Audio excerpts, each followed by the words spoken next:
There are 4 different modes in FileMaker Pro. If you go up to the View menu, you'll see the modes at the top.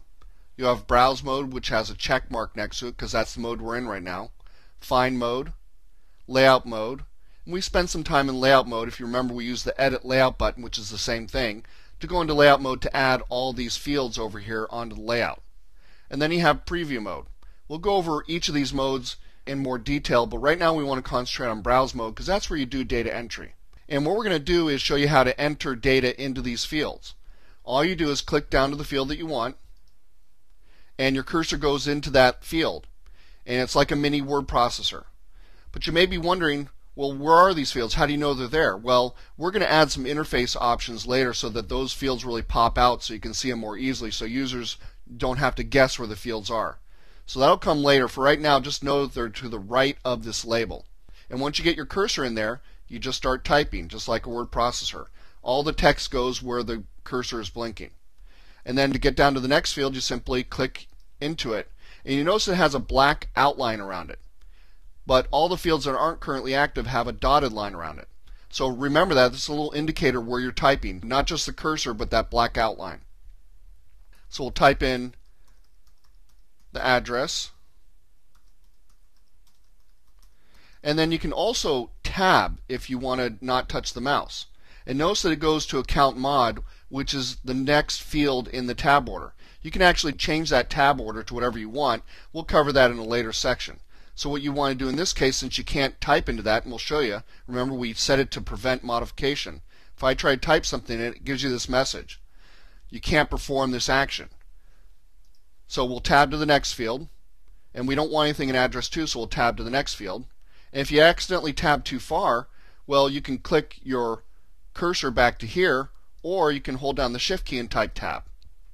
So there's mouse people and keyboard people, and it depends what you want to do. I want to show you both ways of entering data, completely through the keyboard or through a combination of the keyboard and the mouse. It's up to you. And we'll continue typing here.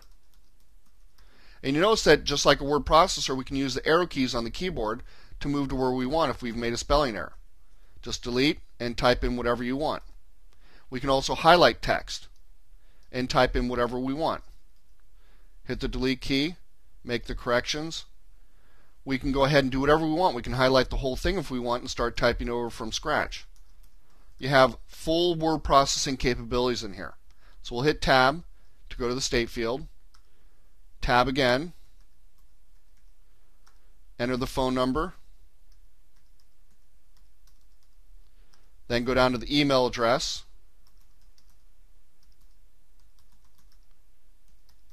And then tab again to the date of birth. You notice I'm typing in just a 2-digit year. As soon as I exit out of here, you'll notice that FileMaker puts in a 4-digit year. And it has an algorithm. It does a pretty good job. It'll usually guess the correct century for you. But if you put something like 07, it may put in 2007 when you meant 1907. So it's better off typing in 4-digit years to make sure that comes out right. So there you go. You have the ability to go ahead and do data entry. Let's find out how to make another record. We're going to want more than one contact in here. So you can do it by coming up here to the status toolbar if it's showing and choose add a new empty record. Or you can go up to the records menu and there's new record right there. And the new record option up here shows the keyboard equivalent, Command N for Macintosh or Control N for Windows. Usually this is more convenient if you have the status toolbar showing. You can make it appear and disappear through this button here on the Macintosh, and on both Mac and Windows you can make it appear and disappear through this button down here. So we'll use this. We'll hit new record. You notice it says 2 here now rather than just 1, and we can come down to the field we want and type in something. Now if you didn't want that record, you can simply hit delete. Now notice that it says permanently delete this entire record. If you delete it, it's gone forever. So be careful. That's why there's this warning message. So if we delete it, now we have one record. We can click new record again and simply start entering in our information.